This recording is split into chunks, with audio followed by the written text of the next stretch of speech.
जब कानून का पंडित, कानून का जानकार कानून से खेलने लगे तब, जी हां, यह शख्स कानून का पंडित है, कानून से खेलता जा रहा है, कानून को रौंदता जा रहा है, लेकिन किसी में इतनी हिम्मत नहीं कि इसे रोक सके, यहां तक कि पुलिस में भी नहीं।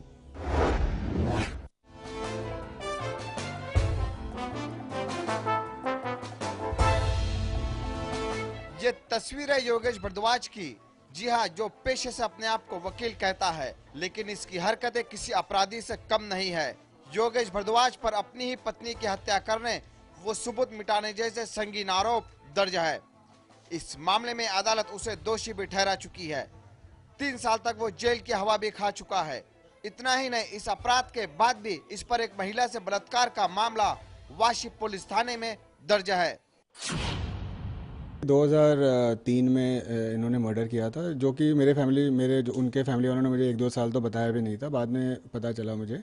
और हमने सोचा चलो एक बार शायद गलती हो गई हो, पर उसके बाद भी हमने देखा कि कुछ ना कुछ वो भागता रहता था, कहीं ना कहीं से कोई ना कोई केसेस में भाग रहा है।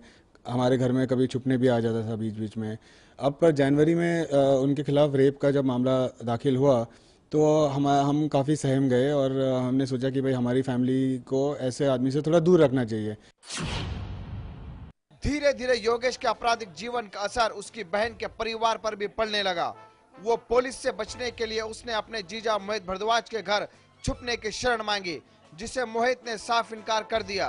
तभी से इन दोनों के रिश्तों के बीच में खटास पैदा हो गई। वो योगेश ने अपनी बहन व उसके पति का जीना हराम कर दिया। जब ये एंटीसिपेटरी बेल अप्लाई कर रहे थे तो वो हमारे घर में छिपना चाह रहे थे, तो हमने मना किया। हमारी बीवी को भी बोला कि उनको ना छुपने दिया जाए, और हमारी बेटी को भी हम हमेशा उनसे दूर रखा करते थे, जो उनको ठीक नहीं लगता था। तो थोड़ी सी उस समय गर्मा गर्मी हुई और मैंने अपनी वाइफ को भी डांटा कि ये ठीक नहीं है और इसको फिर से आइंदा यहाँ नहीं आना चाहिए इस घर में। उसके बाद इस आदमी ने हमारा जीना हराम कर दिया है। मोहित भारद्वाज का मानना है कि योगेश एक शातिर अपराधी है। आए दिन वो उसके घर पर गुंडों के साथ आकर उसे डराता धमकाता है। वो उसके साथ मारपीट भी करता है। इतना ही नहीं, वो अपनी सगी भांजी पर भी गलत नजर रखता है। उसके कारण उसकी पत्नी भी उससे अलग हो गई है। योगेश भारद्वाज के आतंक का शिकार मोहित की मां भी बन चुकी है, जो खुद एक सीनियर सिटीजन है। कई सालों से ये हमें परेशान कर रहा है।